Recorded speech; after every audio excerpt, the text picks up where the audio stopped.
What's up, YouTube? Today I want to talk about the story of Solomon. And one interesting thing is that in the Quran, it's viewed that Solomon could talk to animals, he could control jinn or demons. It's referred to as bad jinn, so it's shayateen, which would be the equivalent of demons. He could talk to animals, he could control the wind. And he even had an instance where his throne was taken from him. And so a lot of these people might think these concepts of Solomon is exclusive to the Quran. Like all three texts and religions view that he had a temple and he was a king of Israel and all of that. But it seems for some people they might believe that the Quran is the only one that kind of goes into the part where he can talk to animals, he can control bad jinn or demons, control the wind, and kind of a lot of these mystical things that are, obviously there's a lot of kings today, but there's no one who can really do those things. But the truth is that those concepts existed long before the Quran, and we're talking thousands of years before the Quran. And so, what does that tell you? Well, what that tells you is that there's validity with the Quran, but there's also validity with the fact that all of these religions are really one, and all of these people are one. And that's a big concept of my channel. One of the texts that I'm going to reference is Flavius Josephus, and it's called Antiquities of the Jews. And he describes Solomon as having knowledge of the nature of all sorts of living things, having wisdoms over plants, animals, and spirits, and even having control over demons. And this is in the 1st century CE, right? So this is way before the Quran. Now, I also mentioned Flavius Josephus for another video, which is in regards to the Qarnoon. And this is, the story of Dur Qarnayn in the Quran is similar to what Alexander the Great does in Flavius Josephus. So what this is telling you is that these previous texts are kind of, they have truth to them, right? There's kind of this concept where people think, oh, well, if the Israelites said it, it was made up, or if Christians said it, if it's in their book, or if it's in the Tanakh, this is made up. But the reality is there's only one religion, and, these things actually happen, and the Quran, is confirming things that did happen in the past. And it's not really separate from, from the other side. The Quran isn't separate from Judaism or Jewish thought or Christian thought, because Christian and Judaistic thought also had these concepts that are in the Quran. Okay, so the first text we're going to look at is Flavius Josephus, which does say Solomon could control demons. He could, he could talk to the animals and the spirits. And so this is well before the Quran. And then the next one we're going to go into is called the Babylonian Talmud, and this is in Gittin, and this is about 200 to 400 years before the Quran, and it sort of expands upon a story that happened within the Quran, which confuses a lot of people today. But the tafsir actually, which is essentially an extra explanation of the Quran, aligns with the story that's in the Babylonian Talmud, which predates the Quran by about 400 years. So in the Quran, in chapter 38, verse 34, it says, "And we certainly tested Solomon and placed upon his throne a body, then he returned to God." And following this, the verse also says, Solomon repented and he said, "My Lord, forgive me and grant me a kingdom that will not compare to anything after me or before me." And so now we're going to go to the Babylonian Talmud in Gittin, which is, verse 68. And it goes, Solomon captures Asmodai. So this is a demon, that this story, and it's also in what I'll get into later, which is called the Testament of Solomon, which is a book. You can read that book. You can, see the whole thing on YouTube. But basically, it's stories about Solomon encountering demons and kind of learning about them and learning what they do, and then later capturing them to use them to build his temple, which is also kind of from the Quran, how Solomon used demons to build his temple. So in this story, Solomon captures a demon called Asmodai. He learns his secrets from him, but then Asmodai tricks him. And in this story, it expands upon how Solomon is able to control the demons, and it's through a ring that was given to him from Angel Michael. And basically, the story goes is that, Solomon questions and says, why did God make the demons and the fallen angels and all this? Why do you make you stronger than us? And so Asmodai says, I'll show you how they made it strong in this, but let me see your ring and I'll prove it to you. So when he takes the ring, he's able to grow in this large size, and he kind of throws Solomon, and he's thrown outside of his empire and his kingdom.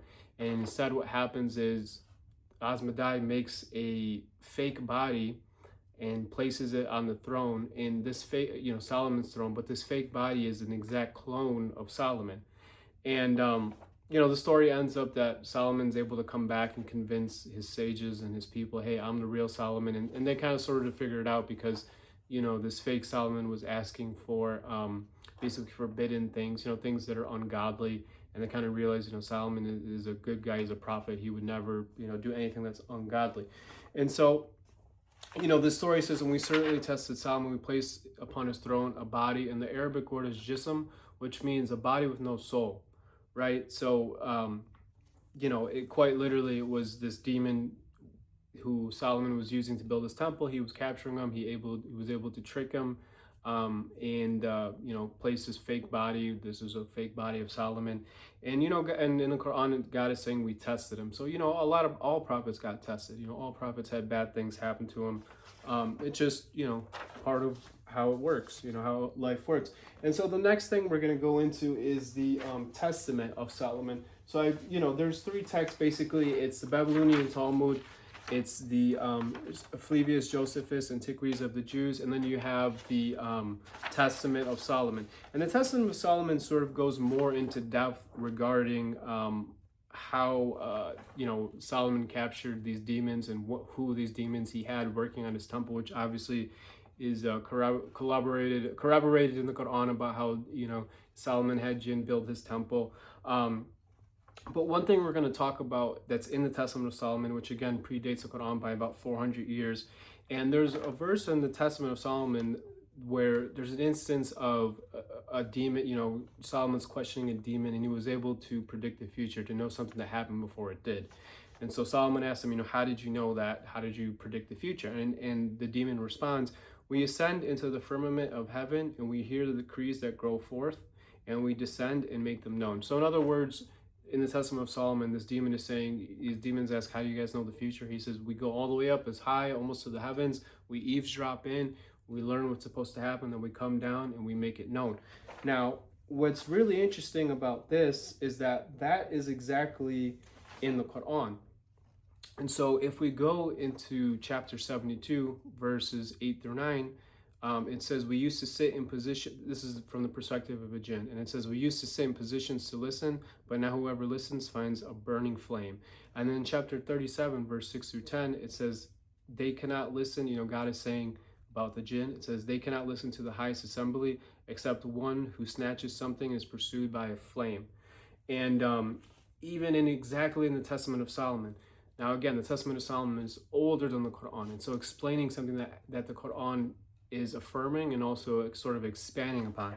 And it says, the demon also says, there's shooting stars that will, kick them out from getting more views. Or sometimes when people see shooting stars, it's really a demon being hit, by, whatever God is sending at them, and they're kind of falling down.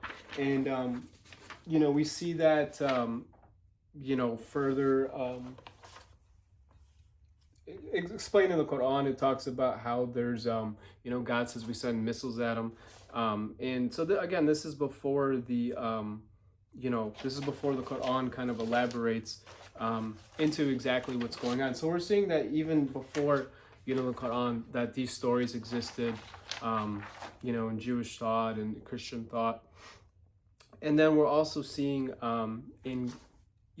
there is some evidence that Solomon had a lot going on with the animals, that he could talk to them. And we're seeing that in Kings. This is in the Bible.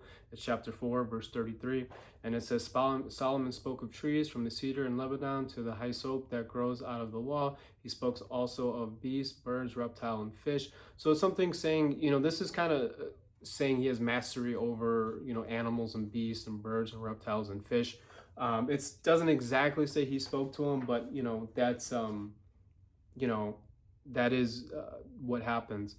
And so now we're gonna go into another concept also that's in the Testament of Solomon. Sorry, I'm trying to get everything organized, which is also the concept of uh, Solomon controlling the wind. So the verse in the Quran is, so it's chapter 38, verse 36, and it's in the Quran, and it says, so we subjected to him the wind, blowing by his command. And we see that in chapter 21, verse 81 through 82, and it says, and to Solomon we subjected the wind, and then it goes on and says, devils worked for him. Okay, and it doesn't, and again, it doesn't say jinn, it says shayateen, so it's talking about demons specifically, which corroborates what the previous texts say, the Testament of Solomon, the Flavius, Josephus, and the Babylonian Talmud, where it's saying these are demons. It's not just spirits in general, right? And it also makes sense, it's not that Solomon was a bad guy. He's just enslaving people, or enslaving spirits, because obviously there's good jinn. He's only enslaving bad jinn. And they deserve to be enslaved because they're doing a lot of bad things, right? And so now in the Testament of Solomon, we're also seeing that it says, the Lord, so this is before the Quran, and it says, the Lord gave me a ring having a seal engraved, and by it I commanded all demons. Through this ring which God has given me, I bind you. So we're saying that the Testament of Solomon isn't saying that he's, there were some claims that Solomon did black magic, but not in the Testament of Solomon. It's very clear that it's saying by God. I'm given this ring by God. Okay, and so it's sort of, the Quran doesn't need to go into little details to say, well, we gave Solomon a ring, and through this ring he controlled the jinn. It can just say, we gave Solomon the ability to control jinn, right? I mean, it's the same thing, but, this text is before the Quran, and where it is saying that Solomon could control, demons. And, to further go on into the Quran, the Testament of Solomon says Solomon controls the wind. It also says that he can control jinn. And then in the Quran, we're seeing in chapter 34, verse 12 to 13, it says, and to Solomon we subjected the wind, and among the jinn were those who worked before him by permission of his Lord. They made for him whatever he willed of elevated chambers, statues, basins, and fixed cauldrons. So essentially, the concept of, demons building Solomon's, kingdom and all that predates the Qur'ans, right? So when something is in a text and it predates the Qur'an, and then the Qur'an confirms it, we can know that it's true. And again, this is in early Jewish, this is in Jewish thoughts, early Christian thought. So again, the point is that there's not really this divide between the religion. It's just all singular, story, right? Because if something's true, it's true, and it's going to be confirmed by people of the book. And so, there's also an interesting story.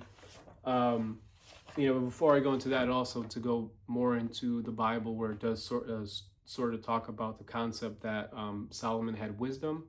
And in Kings, so it's chapter 3, 9 through 13, it says, Solomon is praying to God, and he says, give your servant an understanding heart to judge your people. So essentially, Solomon's saying, please allow my heart to know things so I can properly judge my people, because that's what a king does. He has to give the final judgment. And so God responds, because you have asked for this thing, have not asked for long life or riches, behold, I have done according to your words. I've also given you what you did not ask, both riches and honor. So basically, because Solomon he only asked, hey, I just want to be able to be wise and have a pure heart and be able to judge purely and correctly. This is all I want. God says, because it's all you want, I'm also going to give you, a lot more things. And so this concept that, Solomon asked God for wisdom is also confirmed in the Quran, where in chapter 27, verse 15, in the Quran it says, and so God had certainly given David and Solomon knowledge. So it's this concept that they both had a lot of wisdom. And then, interestingly, also in the same chapter, so chapter 27, verse 18 to 19, there's a story where Solomon had his army, and it goes like this: until we came upon the valley of the ants, and an ant said, O ants, enter your dwelling, so that Solomon and his armies do not crush you while they are unaware. And so Solomon heard this, so he smiled, laughing at her speech, the ant's speech. And so we're seeing this concept that, he's hearing an ant. There's also in the Quran that he hears a bird who was gathering intelligence, and that's how he found out about Queen Sheba. who was a people who worshiped the sun, and he invited her to worship his God. So these are the only two animals mentioned in the Quran. But the interesting thing is, and this is in a Jewish story, there's a Jewish story that also corroborates what's in the Quran, and it basically says, Solomon asked God only for wisdom, and so because he was humble and he only asked for wisdom, God gave him, riches. But it also mentions in this Jewish tale that Solomon was also given the ability to speak to animals. And so as he's going throughout his kingdom, he sees an ant, and he speaks to the ant, and through speaking to the ant, he learns that ants are really hardworking, right? He learns that consistent work and preparing for the future is what's important. He also speaks to an eagle. The eagle says, you guys are always fighting over stupid land disputes and stupid things. But when you can fly so high up, you look and everything looks small. All this land you're fighting over looks really small. So basically, the eagle says perspective can change problems. It can diminish problems. When you have a large perspective of the entire world, you start to see, well, this little problem doesn't mean much. And then there's a lesson of the bee. And the bee is, bees are really gentle and nice. I never had a problem with being stung by bees or anything. I actually only had good experience with bees, right? But they have stingers. And so this bee is talking to Solomon and saying, you need a balance between being gentle. And if you want to get what you want to get in life, the best way to get it is by being gentle and not resorting to violence. But then you have to be wise, because if you need to protect, yourself or other people, you do have to be violent. And that's how bees are. Bees are, they have stingers, so they can really hurt you. But unless you're going crazy and moving around, they're not really going to do anything. Okay, so again, I reiterated this point several times, but now that I mentioned the text, Flavius Josephus is the first text where we're seeing Solomon, written text at least, where we're seeing Solomon has, abilities beyond what is typically thought in Jewish scripture or in Christian scripture, or at least how the people are interpreting and assume the abilities he has. So it's the first time we're seeing Flavius Josephus, which predates the Quran. It's the first time we're seeing that Solomon can control demons. He can talk to animals, all that type of stuff. And then we're seeing in the Babylonian Talmud the concept that one time Solomon was tested. There was a jinn who sort of tricked him, and because he tricked him, he placed a fake body on his throne that was made to look like Solomon, and Solomon had to go through some trouble reclaiming his throne. We're seeing that in the Quran when it says a jism, which means a body without a soul, was placed on his throne. So we're seeing the Quran is confirming that something along those lines happened. Whether it was exactly that or not is another debate.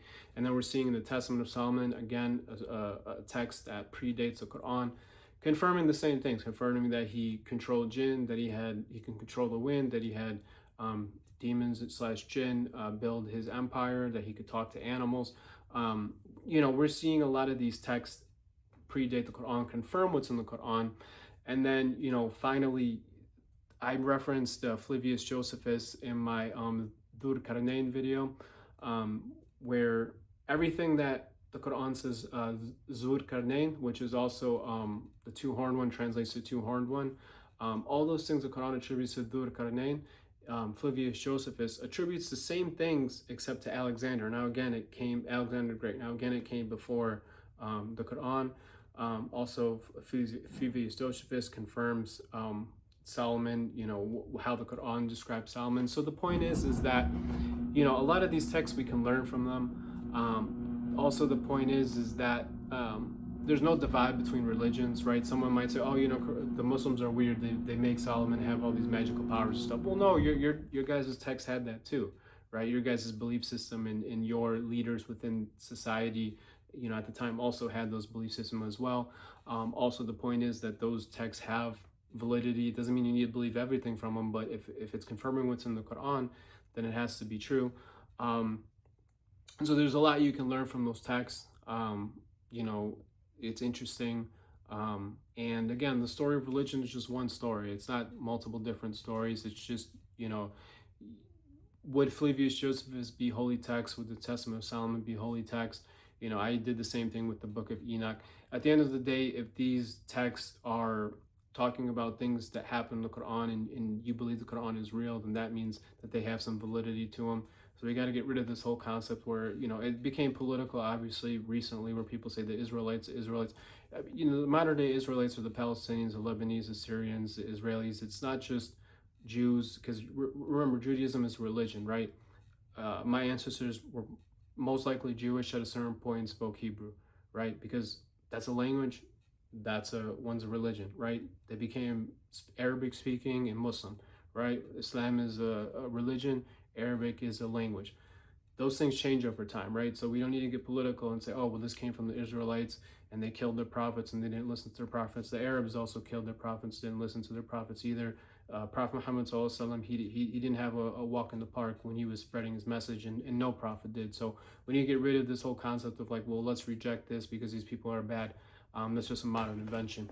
Thank you very much for watching.